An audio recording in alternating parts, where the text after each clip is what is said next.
Hello, કેમ છો? આજે એક બહુ ઇમ્પોર્ટન્ટ ટોપિક હું લઈને આવ્યો છું તમારી સમક્ષ. એ ટોપિક છે દાંતની કળતર, ટીથ સેન્સિટિવિટી. તો સેન્સિટિવિટી શું તમને કદી થઈ છે? દાંતમાં થઈ છે?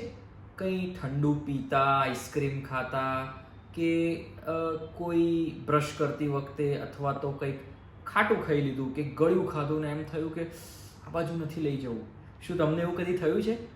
આને કહેવાય દાંતની કળતર અથવા ટીથ સેન્સિટિવિટી.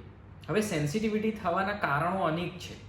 મોસ્ટ ફ્રિકવન્ટલી થનારી સેન્સિટિવિટી એ આપણે કંઈક ઠંડુ પીએ, જે સારું એવું ઠંડુ હોય, બહુ ગરમ હોય, ખાટું હોય અથવા ગળ્યું હોય.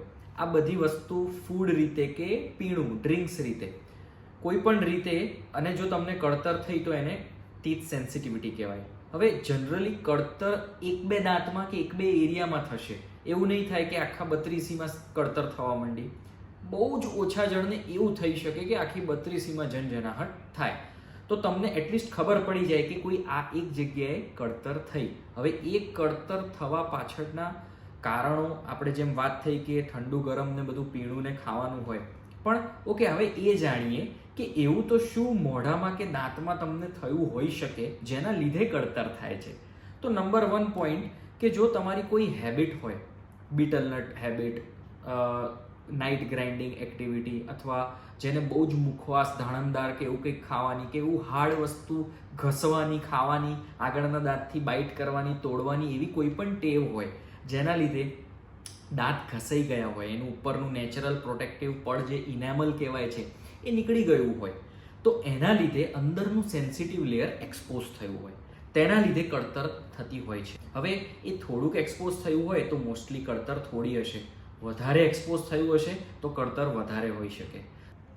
જોડે બીજું પણ એક કારણ હોઈ શકે, જે આપણે દાંતનું જે બ્રશિંગ કરીએ રોજ સવારે, ટૂથ બ્રશિંગ, એ બ્રશિંગમાં ઘણીવાર જો બ્રશ ખોટું હોય, ટૂથપેસ્ટ થોડી વધારે એબ્રેઝિવ પાર્ટિકલવાળી હોય, અથવા તો તમારી મેથડ ખોટી હોય, જે મોસ્ટ કોમન પ્રોબ્લેમ છે, તો એના લીધે તમારા દાંતના જ્યાં દાંત અને પેઢા જોઈન થાય એ દાંતનો ભાગ ત્યાં કટ્સ પડી જાય. ઓકે, તો એ જગ્યાએ એ કટ્સમાં તમને ઠંડુ ગરમ પીતા અથવા ખાટું ખાતા, ગળ્યું ખાતા તમને કળતર થઈ શકે. બીજું પણ કારણ છે, આજકાલ ઘણા લોકોને લીંબુ પાણી પીવાની, લીંબુ ચૂસવાની, કોરોનાના ટાઈમ્સથી એવું થયું કે ભાઈ વિટામિન સી વધારે લેવું જોઈએ, ઓરેન્જ જ્યુસ પીવો, લીંબુ પાણી પીવું. પ્લસ ઘણાને ખાટા ઓડકાર આવતા હોય, એસિડિટી જેને હોય લોંગ ટર્મની. તો આ બધા કારણ ઇઝ એસિડ, અને એસિડના લીધે પણ જે ઉપરનું ઇનેમલ પડ છે એનું ઇરોઝન થતું હોય છે, તે ઘસાઈ જતું હોય છે લાંબા ટાઈમે, અને એના લીધે પણ કળતર થતી હોય છે. એક હજી બીજું કારણ છે કે જો તમારા દાંતમાં ક્યાંય સડો હોય, તમને ખબર હોઈ શકે અને તમને ખબર ના પણ હોઈ શકે, તો દાંતનો સડો જો થોડો ઘણો ઊંડો હશે, દાંતના કળતરના લેયર સુધી પહોંચી ગયો હશે, તો પણ તમને સેન્સિટિવિટી શ્યોરલી થશે. અને એ થોડી થઈ શકે, વધારે થઈ શકે. ઘણીવાર એટલો બધો ઊંડો જતો રહે કે દાંતની એક વધારે મોટી ટ્રીટમેન્ટ આવે સિમ્પલ ફિલિંગ કરતાં.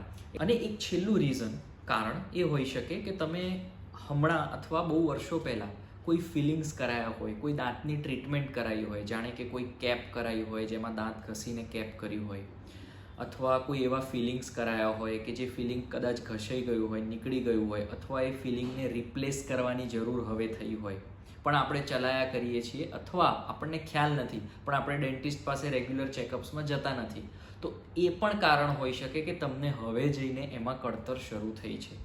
એટલે આ આપણો આખો જે વિડીયો છે એ હતું ટોટલી સેન્સિટિવિટી શું છે, કેમ થાય છે, એના શું કારણો છે, અને એનાથી આપણને મોઢામાં શું ફીલ થાય. હવે ફીલમાં એટલું પણ છે કે તમને ઝંઝનાટ થાય, તમને ઇલેક્ટ્રિક શોક લાઈક ઘણીવાર પેઇન થઈ શકે, તમને માઇલ્ડ કળતર થઈ શકે, આમ દાંત અંબા એવું લાગે, અને જે 2-5 સેકન્ડ રહે, અને અમુક વાર ઘણીવાર 10-15 મિનિટ માટે બી રહી શકે. તો આ બધી જ સિચ્યુએશનમાં શું કરવું, કોની પાસે જવું, અને શું ટ્રીટમેન્ટ્સ તમને ડૉક્ટર, ડેન્ટિસ્ટ, નિષ્ણાત તમને કહી શકે કરાવવાનું, એ બધું જ આપણે હવે નેક્સ્ટ પાર્ટમાં સાંભળીશું.